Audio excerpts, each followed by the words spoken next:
We were just looking for a positive response from the players, and I think both sides of the ball. I thought we saw that. Even we saw the intent from the first minute of the game. So yeah, we spoke about it before. We had a little bit of a meeting as a group, and we used the words that we put down collectively. I think we spoke about that at the end of last week, and I thought that was definitely reflective in the performance, what the players wanted to do and wanted to achieve.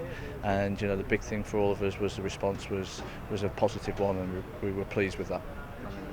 No, look, I think we're all very optimistic about Ryan Saylor's future, and it was good to finally get him his debut and to get on with an Inter Miami shirt on and on the field. And I thought he performed well. A couple of moments that where his footwear wasn't the same as what he had been using on the turf. He had a little slip, but other than that, I thought very, very good performance, very positive. He took leadership as well, which I think is sometimes difficult in your first game to go in and be commanding, but he was certainly commanding. He had a good presence about him, and I think he's got a very bright future. Yeah, I think between the goalkeeping staff, if you like, or the goalkeepers union, they do a great job. Mark and Seba with the first team keepers, and Chris Baracus with the second team keepers, and the U17s and academy. I think it's a good group. We've got a good crop coming through.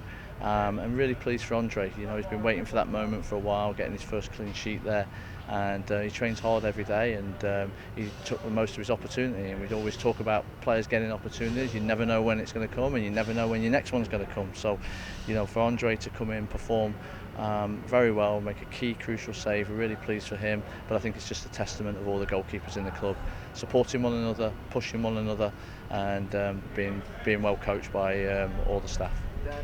Yeah, no, I think it's one of those, you can't hide from it. So the one thing we said to the players, we're accountable for that result, and look, we can put excuses wherever you want to put excuses, but we work in solutions. So we're not going to put any excuses forward.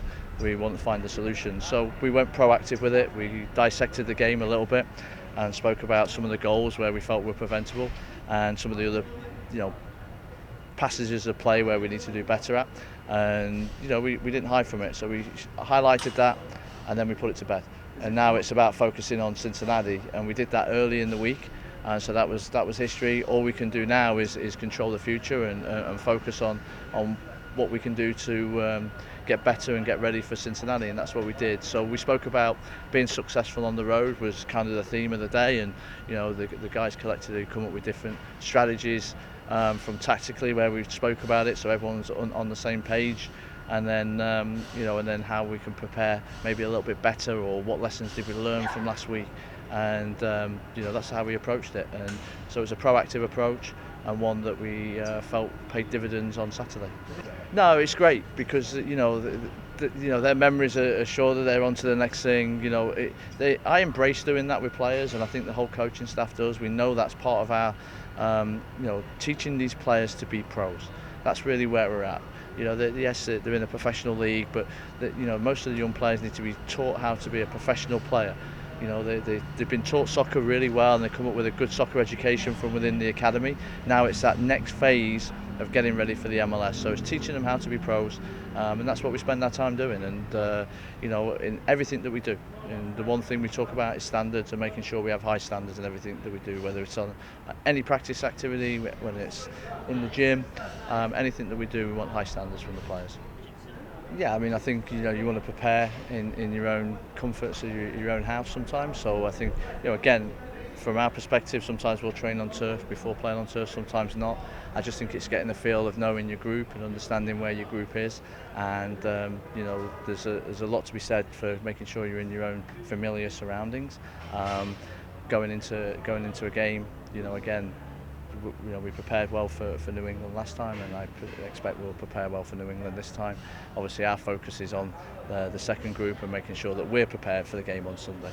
It depends on the turf. The turf we played on last week in Cincinnati, we felt slowed us down a little bit, but my recollection from playing in Gillette last year was that's quite a quick turf. So even some of the turf and maybe the climates factor into that, and for us, we like it when it's a little bit quicker as a MLS2 team, for sure.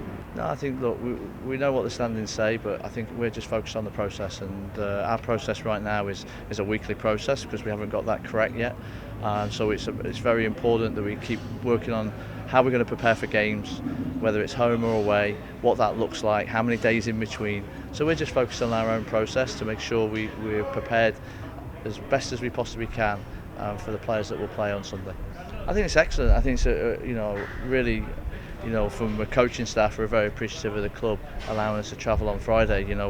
2 weeks ago we had a kind of an extended travel, if you like, on both travel days. So to be on a charter flight with the first team will be very good for us, and it'll be a great experience and a new one for all of us. And I think we're just looking forward to seeing how some of the older players prepare, because I think they're good lessons for our young players to observe. I mean, I can't talk to to exactly the details of that, but I think bottom line, there's a lot of optimism in the building this week. You see more smiles. I think when the teams win at the weekend. So for example, obviously both teams winning this weekend, first and second team, and then even the U17s on the verge of clinching a playoff spot in the academy division and the U15. So a lot of optimism around the building, and I think tomorrow's a big day, and I think everyone's very optimistic and just looking forward to having a good decision.